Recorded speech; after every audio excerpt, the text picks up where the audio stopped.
ఈ రాత్రి మనం ప్రకటిస్తున్న దేవుడు ఎవరు? అధికారము కలిగిన దేవుడు. ఇంతకాలం పొలం వల్ల స్థలం వల్ల నష్టపోయావేమో. చాలా మంది చెప్తూ ఉంటారు, అయ్యా ఎన్నో సంవత్సరాలుగా ఎదురు చూసి పొలం వేశాను, ఆయన అప్పు చేసి పొలం వేశాను, పుస్తులు తాకట్టు పెట్టి పొలం వేశాను, ఈ ప్రకృతి వైపరీత్యాల వల్ల నష్టాన్ని చవి చూశానయ్యా, ఎన్నో శ్రమలు, ఎన్నో కష్టాలు, ఎన్నో నిందలు అనుభవిస్తూనే ఉన్నాను.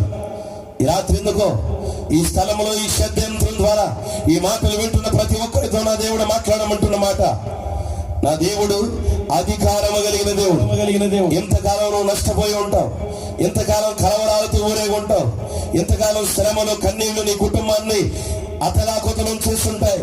ఈ రాత్రి ఎందుకో ప్రభు అయిన యేసుక్రీస్తు తేటగా మనందరితో మాట్లాడుతున్న మాట, ఆయనకి ప్రకృతి మీద అధికారం ఉంది. దేవునికి స్తోత్రం, హల్లెలూయా. గత దినాల్లో ఒక ఆయన చెప్పాడు, అయ్యా ఎన్నో సంవత్సరాల నుంచి మామిడి వ్యాపారం చేయాలని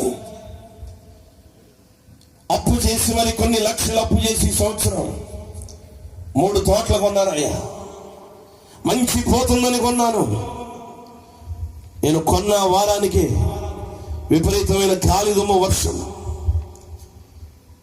ఉదయాన్నే వెళ్ళి చూస్తే చెట్టుకు పోతలేదు, పిందలేదు.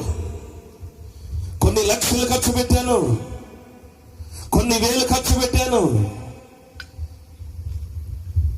ఇక ఈ పంట చేతికి రాకపోతే పురుగుల మందు తీసుకుని చావటం తప్ప వేరే గతి లేదు నాకు అంటూ ఒక రైతు కలవరపడుతున్నాడు. ఒక వ్యక్తి పొలం వేశాడు, పొలం దున్నాడు, విత్తనం వేశాడు, విత్తనం మొలకెత్తలేదు, చుక్క వానలేదు. విత్తనం వేసి నాటి నుండి కూడా భయంకరమైన ఎండ.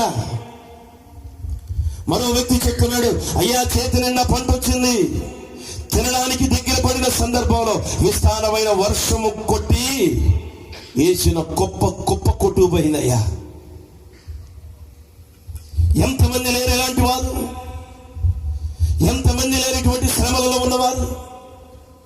ఈ రాత్రి నువ్వు రైతువైనా, నువ్వు కౌలు రైతువైనా, నువ్వు ఏ వ్యక్తివైనా సరే, నా దేవుడికి ప్రకృతి మీద అధికారం ఉంది. ఈ రాత్రి యేసు ప్రభువును నమ్మని చెప్పడానికి రాలేదు.